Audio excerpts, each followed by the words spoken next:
So how can we avoid social media disasters, Daniel? The first thing you need to do is to really understand what can go wrong. And I think that's the problem, is that we come up with these ideas for campaigns, we launch them, and no one has taken a step back and said, what could go wrong with this? Okay. So there's a load of stuff you can put in, there's a load of supporting processes and structures and tools that you can use to help kind of deal with this. The problem is I did some research this ages ago and looked at this, and everyone was saying how to deal with a social media disaster, not how to prevent them or how to avoid them in the first place. So the best way to deal with it is to not have it happen in the first place. And that's how we go through and put some planning processes to do that. Prevention is the cure. Yeah, that's exactly it. So can you give us some examples of what the most common problems are? Yeah, so quite often it's when it goes wrong, paralysis. So something happens, might be in social media, outside social media, and then everyone's like, what are we going to say? Oh, I don't know, we better get the PR company onto it, and then we need sign off from the CEO. The CEO's on an 11-hour flight. Like, okay, well, that's all right, we'll just wait for the flight, and then we'll ask what their opinion is, and this thing is snowballing and snowballing. Whereas if you actually come out and say, we're really sorry about this, we're going to come back to you at 12 p.m. with a full response, you put a holding pattern in place at the very least. Silence is always filled, right? So that void will get filled with other people's opinions and rumours and all those sorts of things. That's one problem. The other thing is just the pre-planning, right? So if you sat down and you come up with this idea, then you bring various stakeholders into the room and you say, what could go wrong with this? And you say no bad ideas, and everyone comes up with these wacky ideas, what could go wrong. You put them up and then go, give them a score out of 10 of the likelihood of that potentially happening. And you take anything that's got a score of 6 or above and you say, we need to pre-plan that. What are we going to do if that goes wrong? And suddenly those people that are really annoying that always point out what's terrible or bad about things that you sort of like cringe and, oh, they're at it again. Suddenly they're hugely valuable. They've got so much to contribute to this. Right. And it's also that afterwards, if things do go wrong, that you can't go, it's your fault, you should have noticed this, because we already did a workshop together to try and work out. So it can be good for the culture of the organisation to do that as well. And you say, right, if this happened, we would do this. So then there is no waiting afterwards, because it happens, we know how to deal with that. We're gonna go through and do it. Assume at some point that something won't go to plan, and have a structure and a process in place so that everybody knows, well, look, when the disaster happens, when, not if, when, what do we all do? Like, everybody knows who's doing what when, because otherwise you lose a lot of ground when everybody running around like headless chickens, not want to poke their head above the parapet for fear that it's going to get blown off. So it is just literally paralysis. And as Daniel said earlier, the longer you leave that fire, whatever it is, just smouldering, the greater the chance it could just explode.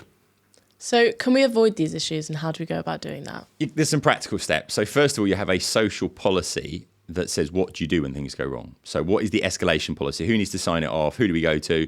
How quickly do we do that? All those kind of things. You then train your staff, and you train them in the policy and how to deal with these. So quite often you get someone that leaves a negative comment, you respond, it will make it worse. So you've got to train, when do we leave it alone? When do we go in? You need social media monitoring that's constantly keeping an eye on this stuff. And there's some great tools that will actually go, if there is a statistically significant increase in conversations about X, send me a SMS or send me a message or an email or something, so I can be notified about the whole thing. And if you put those things in place, you're going to mitigate a lot of the problems as well. They will always kick off just gone 5:30 on a Friday. Right.